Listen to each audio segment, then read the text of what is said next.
Very impressive win here from number 1, Calypso Beat. Daughter of Karari, she's out of a Fairy King mare. Beautiful pedigree, racing in the colours of Ridgemont. The nominee there, Wayne Kisvetter, and also Main Chance Farms. And firstly, a great partnership and a filly that's run them ragged today. Yeah, Grantchi was a most amazing filly at the yearling sales, and obviously Main Chance didn't really want to get rid of her, so they spoke to Wayne after he bought her, and wonderful that they came together to create the partnership. Her debut run was really good. She needed it terribly, and there was no doubt that she was going to come on leaps and bounds from that. Today, when she went down, I thought she would be a very hard filly to beat. I thought she went down exceptional, and I think she's going to be a much better filly when the ground's on top. So I think we've got a lot of scope for improvement.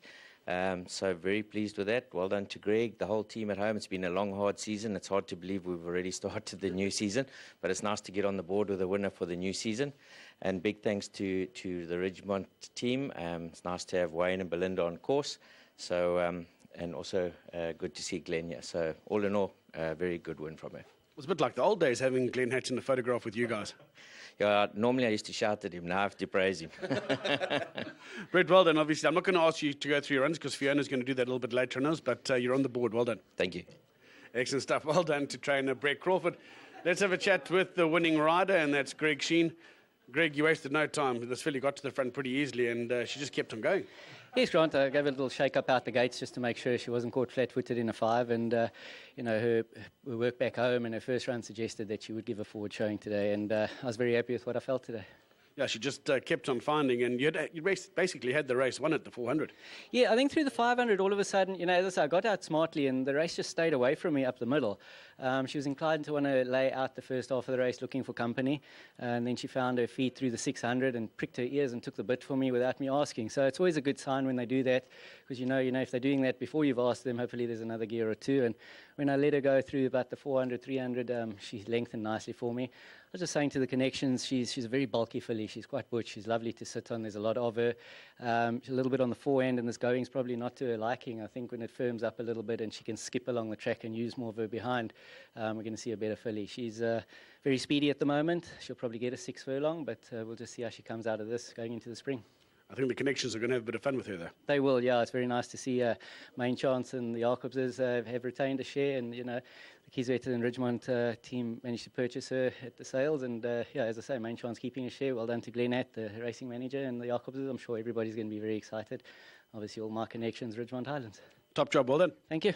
Excellent stuff. Right, we're going to have Glenn and Craig, I think, are going to come and chat to us. We'll start with Glenn. Bred by you guys, obviously a family that you guys like, and nice that you managed to retain a share and race with the Ridgemont team.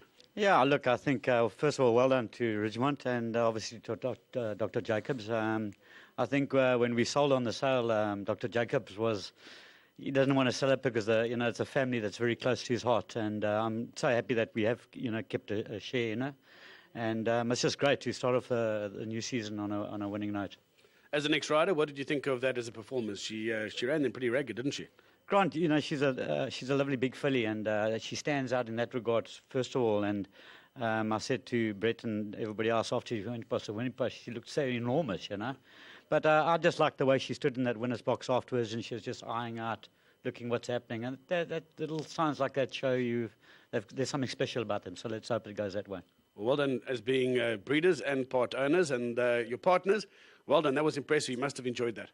Yeah, it's always great to get a winner, but especially a second run with a new partnership. For us, there's a lot of history and a great relationship between the two farms and two families. So it's awesome, yeah. And the farm's not too far apart either. You're almost neighbours. Yeah, she can pretty much jump over the river and she'll be into the other one. So look, it's great. It's for this industry to be able to race with people like the Jacobs family and the Main Chance Farms is very much fun. Obviously, a filly that's only had 2 runs, lots to look forward to, and I think you guys are going to have plenty of fun with her. Absolutely, yeah, thank you. Brilliant stuff. Well done, Glenn. Well done to Craig. Well done to all the team. You got some wine as well, courtesy of the RA, and you can collect that wine and enjoy it as well. Well done, Brett and his team, and I'm sure Wayne Kisvetter and Belinda are delighted with this win, and that goes to number 1, Calypso Beat. She's by Karari. She's out of a Fairy King win, and she's not going to stop winning here.